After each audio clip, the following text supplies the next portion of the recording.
greatest fear is falling. All right. Great pleasure for me to be here tonight. I'm very honored that they continue to tap me as a resource to spread the word about the diabetes prevention program. I apologize for the be-author voice, but I have been trying to recover from sinus infection, so I may have to stop, take a little sip of water before my voice fades out. I brought some pictures, and on the back you will see all the huge medical changes this program has done for me. And on the front you'll see some before and after pics, and I've got about 3 of these. If someone wants to just circulate those around, you're welcome to take a look at that. But I've spent the majority of my life basically just sitting on the sidelines and watching others participate in doing activities with their friends and with their children.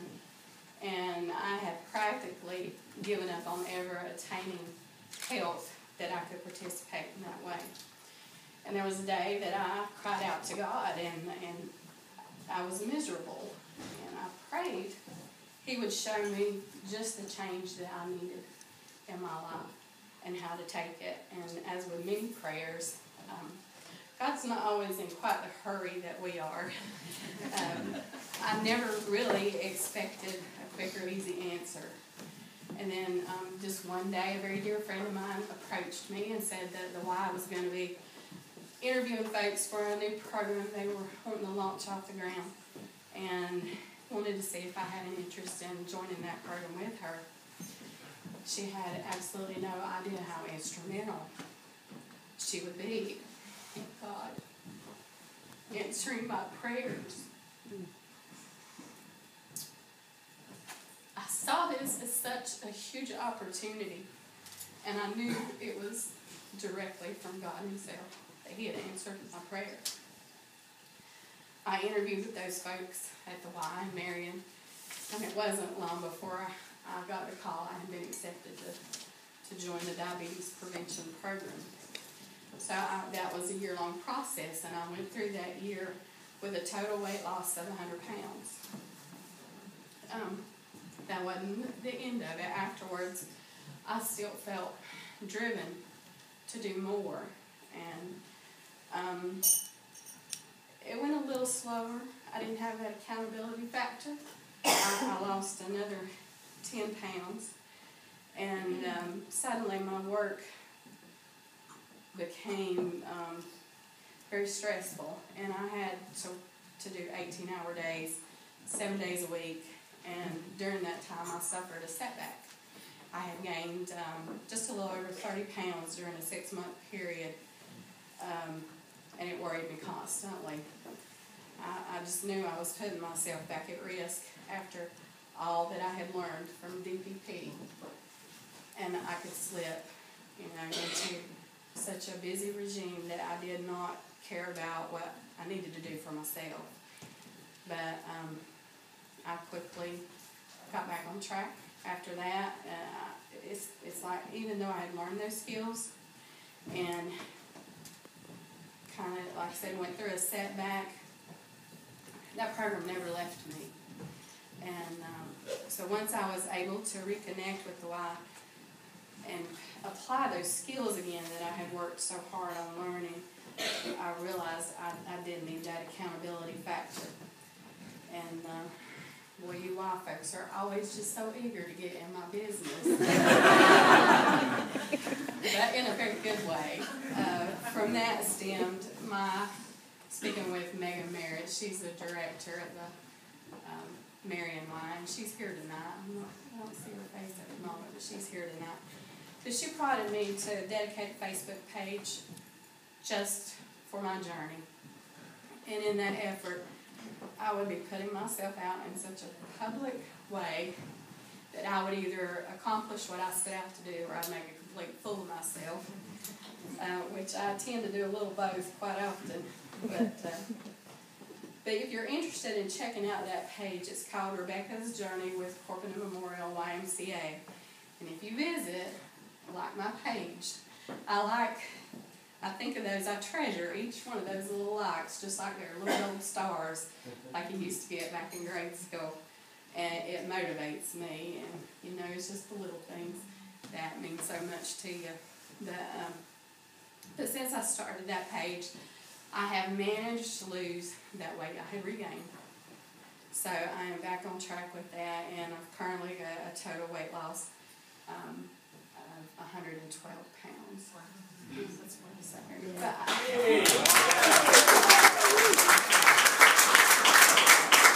I really don't want to brag on that because I know I could have done better. And I could have already reached that goal I wish to attain had that been my only focus. But when Tim Blinko asked me to come speak this evening, I just felt so undeserving because I haven't reached my total weight loss goal yet. But I shared that feeling with someone, and they brought something to my attention that was much bigger than the weight loss. I was reminded by this person that I'm missing the point to my own story. It's not about the weight loss. It's about how you consciously make healthy choices each day so that you're not a victim to diabetes. It's how you utilize the tools provided by the Y, and you're helping them meet their goals by creating awareness in the community and to take control of health issues. So I thought about that, and although this has never been about vanity, he made a very valid point.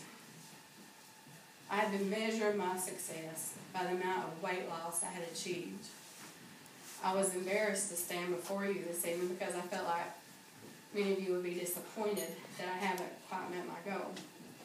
However, I am a success in the sense that this program intended for at-risk people to have an awareness, live healthy, and become more active.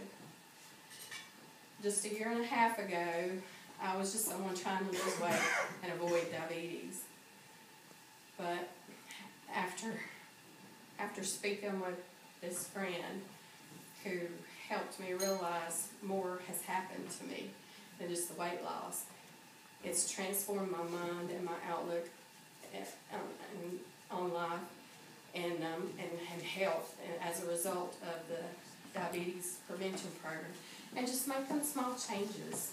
Those things are important, and they really add up, because you can look at how much you have to go, or you can look at how far you've come. And it just really caught me off guard that I was doing more than just losing weight. I actually live a life of smart, healthy choices because I love it. And that just completely blows my mind. And I owe that to all the folks at the Y.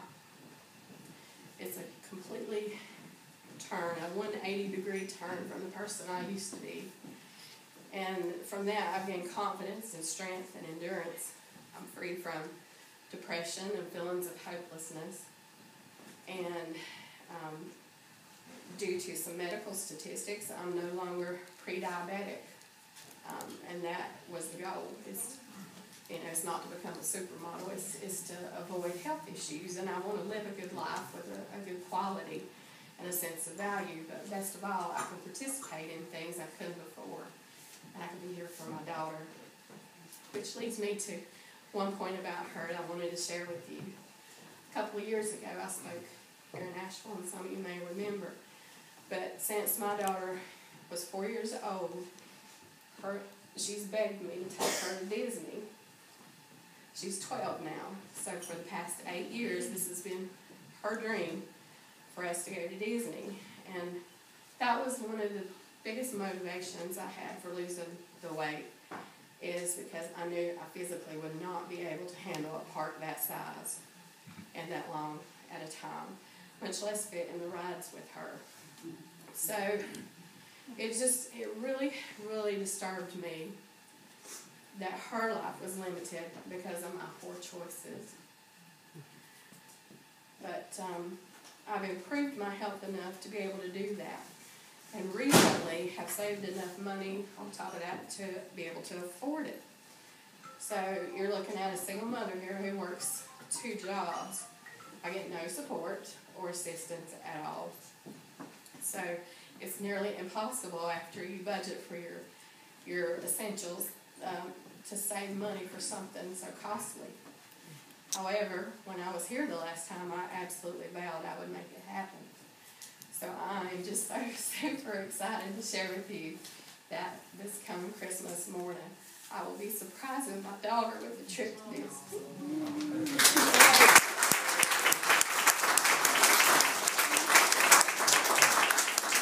I went to a lot of trouble for her, and I know she's going to be really excited. So if I don't get some tears out of that child, but speaking to you, you just have no idea how deeply your support to the Y reaches people. You've turned death sentences around and changed people's lives.